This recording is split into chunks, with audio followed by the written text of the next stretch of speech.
Pourquoi les démons ont-ils demandé à Jésus de les envoyer dans les cochons? La première confrontation entre Jésus et Satan s'est soldée par une victoire de Jésus sur les tentations, comme le raconte Matthieu. Jésus continue ensuite d'affirmer son autorité sur deux des principaux bastions de Satan. Le royaume du monde spirituel, en exerçant une autorité sur les démons, et le domaine de la maladie, lors de la guérison d'un paralytique. Après avoir calmé miraculeusement une tempête, Jésus et ses disciples poursuivent leur voyage à travers la mer de Galilée. Leur arrivée de l'autre côté dans la région des Géraséniens marque le début d'un incident remarquable qui met en scène Jésus seul, sans mentionner les disciples. Là, Jésus rencontre deux hommes possédés par des démons, sortant des tombes et d'une violence telle que personne ne pouvait passer par là. Ils ont crié « Que veux-tu de nous, Fils de Dieu? Es-tu venu ici pour nous torturer avant l'heure ?» Non loin, un grand troupeau de porcs broutait. Les démons supplièrent Jésus « Si tu nous expulses, envoie-nous dans le troupeau de cochons. » Jésus leur dit de partir. Ils sortirent et entrèrent dans les cochons, qui se précipitèrent alors vers le lac et périrent dans les eaux. Les gardiens des cochons s'enfuirent en ville et racontèrent tout, y compris l'histoire des hommes possédés. Alors toute la ville sortit à la rencontre de Jésus, et le voyant, lui demanda de quitter leur région. Cet épisode dirige notre attention vers la réaction exaspérée de la population face à l'autorité de Jésus. La présence de porcs, animaux considérés comme impurs par les Juifs selon Lévitique 11, verset 7 et Deutéronome 14, verset 8, s'explique par le fait que Jésus se trouvait dans un territoire majoritairement non-juif de la Décapole. La mention des Gadarènes fait référence aux habitants de Gadara et à la région environnante, qui inclut probablement la petite ville de Gerasa, actuellement Kersa ou Kersi, située sur la rive orientale de la mer de Galilée et traditionnellement considérée comme le lieu de cet exorcisme. Les récits de Marc et Luc simplifient l'histoire en ne mentionnant qu'un seul homme possédé, contrairement à Matthieu qui en mentionne deux. Ce texte décrivent en détail la rencontre de Jésus avec cet homme possédé par un esprit impur, vivant dans les tombeaux et incontrôlable, même avec des chaînes. Après s'être libéré de ses entraves, l'homme court vers Jésus, se prosterne devant lui et implore son aide. Jésus commande alors à l'esprit impur de sortir de l'homme qui déclare s'appeler Légion, car ils étaient nombreux. Finalement, à la demande insistante des démons, Jésus leur permet d'entrer dans un troupeau de cochons, qui se précipite ensuite vers la mort. Il y avait un grand troupeau de porcs paissant à flanc de colline.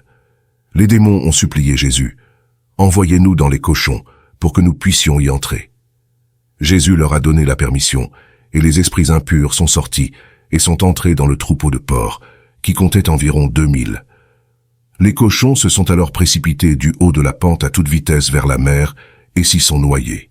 Les gardiens des cochons s'enfuirent et racontèrent ce qui s'était passé dans la ville et dans les campagnes environnantes. Les gens vinrent voir ce qui s'était passé et trouvèrent l'homme qui avait été possédé par une légion de démons, assis, habillé et en pleine possession de ses facultés, ce qui les effraya. Ceux qui avaient tout vu racontèrent aux autres ce qui était arrivé à l'homme possédé et aux porcs. Alors, ils commencèrent à supplier Jésus de s'éloigner de leur région. Lorsque Jésus remonta dans la barque, l'homme qui avait été possédé par les démons le supplia de le laisser l'accompagner. Mais Jésus ne le permit pas, lui disant « Rentre chez toi, auprès des tiens, et raconte tout ce que le Seigneur a fait pour toi, et comment il a eu pitié de toi. » L'homme partit, et se mit à proclamer dans la Décapole tout ce que Jésus avait fait pour lui, et tous étaient étonnés. De la Galilée à la Décapole, de Jérusalem et de la Judée jusqu'à la région au-delà du Jourdain, les foules suivaient Jésus. La situation était dangereuse car les deux hommes étaient si violents que personne ne pouvait passer par là. Ils étaient connus et redoutés du grand public. Les démons reconnaissaient rapidement Jésus comme le Fils de Dieu, une reconnaissance exprimée dès les premières tentations dans le désert, comme le raconte Matthieu. Ce titre, que les disciples finiraient par utiliser pleinement en reconnaissant son caractère unique, montre que même les forces démoniaques savaient qui était Jésus, bien qu'elles le haïssent. Cette reconnaissance par les démons, contrastant avec la compréhension encore limitée des disciples, souligne que connaître Jésus sans l'aimer est une attitude démoniaque. La réaction des démons à Jésus peut varier du respect craintif à la haine, mais leur reconnaissance de son autorité divine est indéniable. En questionnant Jésus, Que veux-tu de nous, Fils de Dieu ?» Ils reconnaissent non seulement son pouvoir, mais aussi sa personne en tant que Messie, le Fils de Dieu, et anticipent leur jugement et rejet éternel, comme mentionné dans Jude 6. Leur expulsion par Jésus avant l'heure prédéterminée du jugement final est un signe que le royaume de Dieu approche, révélant ainsi une conscience aiguë chez les démons d'une échéance fixée pour la défaite de Satan et ses forces. Ils crièrent « Es-tu venu ici pour nous torturer avant l'heure ?» Ceci signale l'arrivée du royaume de Dieu, ainsi que l'invasion et la conquête des forteresses de Satan. Malgré le fait que l'époque du jugement final attende le retour de Jésus en gloire, comme indiqué dans Matthieu 4, versets 17 et Matthieu 12, versets 28 à 34, les démons supplièrent Jésus d'accepter leur demande, ce qu'il fit après leur avoir accordé la permission. Lorsque les démons quittèrent les hommes pour entrer dans le troupeau de cochons, ces derniers, devenus hors de contrôle, se jetèrent d'une falaise dans la mer de Galilée. Ironiquement, la tentative des démons d'éviter le châtiment éternel mena à la destruction de leurs hôtes terrestres. Jésus n'avait aucune raison de refuser leur proposition, puisqu'elle servait ses objectifs. Libérer les hommes de leur possession, et symboliquement, les cochons, créatures impures selon la tradition juive, constituaient un refuge approprié pour les démons. Accepter cette proposition modifiait non pas le destin final des démons, mais démontrait la souveraineté de Jésus sur le mal. La confrontation de Jésus avec Satan dans le désert était d'une nature entièrement différente.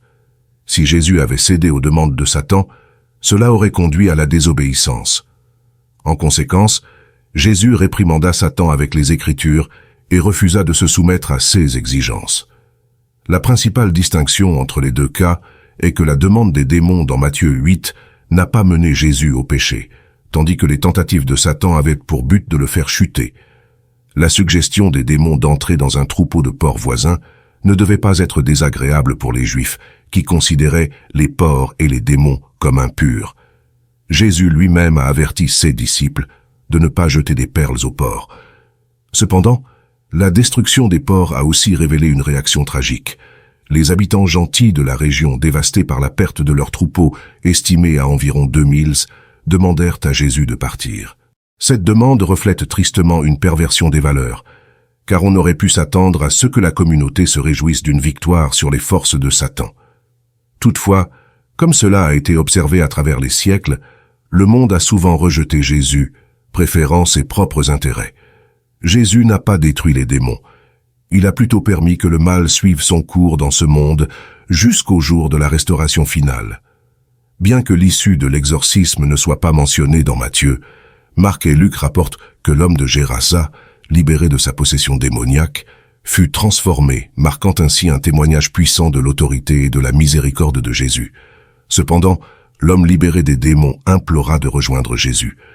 Celui-ci lui demanda de retourner chez lui et de raconter à sa famille et à ses amis tout ce que Dieu avait fait pour lui, comme le rapporte Luc 8, versets 38 à 39, et Marc 5, versets 18 et 19. En voyant les disciples avec Jésus, l'homme autrefois possédé souhaitait les imiter, mais Jésus l'envoya dans sa région natale pour témoigner. Dans un certain sens, si les 12 devaient être des pêcheurs d'hommes, ce nouveau disciple issu d'un peuple païen serait lui aussi un pêcheur d'hommes parmi son propre peuple. Cependant, à la lumière des versets 33 et 34, la perte du troupeau devient un moyen de révéler les vraies valeurs des habitants de la région. Ils préfèrent les biens matériels à la présence salvatrice de Jésus, comme l'illustre Matthieu 8, verset 34. Ce verset met en lumière la partie pécheresse de l'humanité. La réaction des habitants face à l'acte salvateur de Jésus est de le rejeter, préoccupés davantage par leur bien-être économique que par leur santé spirituelle. Nous sommes souvent coupables de la même erreur, habitués à vivre avec le péché et réticents à permettre à Dieu de l'éliminer, surtout si cela signifie la perte de plaisir ou de revenus. Pourtant, conserver le péché est l'une des actions les plus toxiques que nous puissions entreprendre. Cette histoire est significative à plusieurs égards. Elle montre que le ministère de Jésus n'est pas restreint aux Juifs, mais annonce également sa mission auprès des gentils.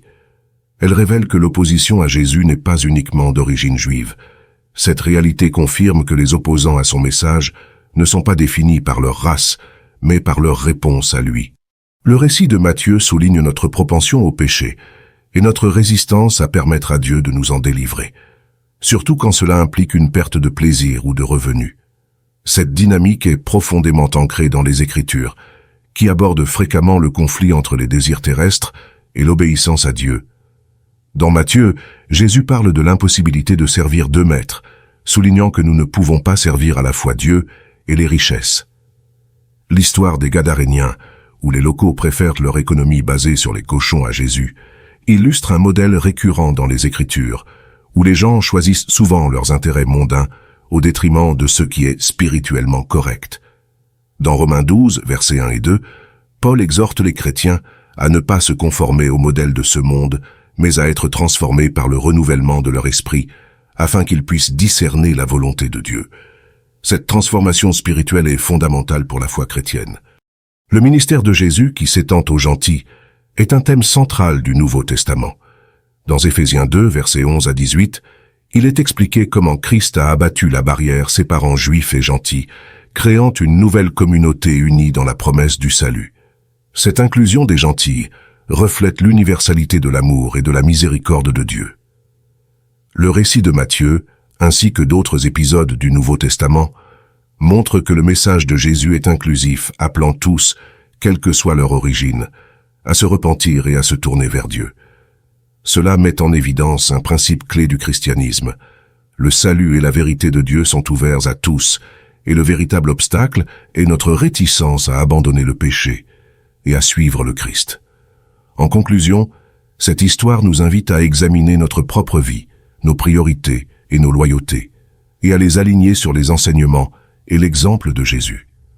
Elle nous rappelle que la présence de Dieu et son action salvatrice sont disponibles pour tous, à condition que nous soyons prêts à l'accueillir.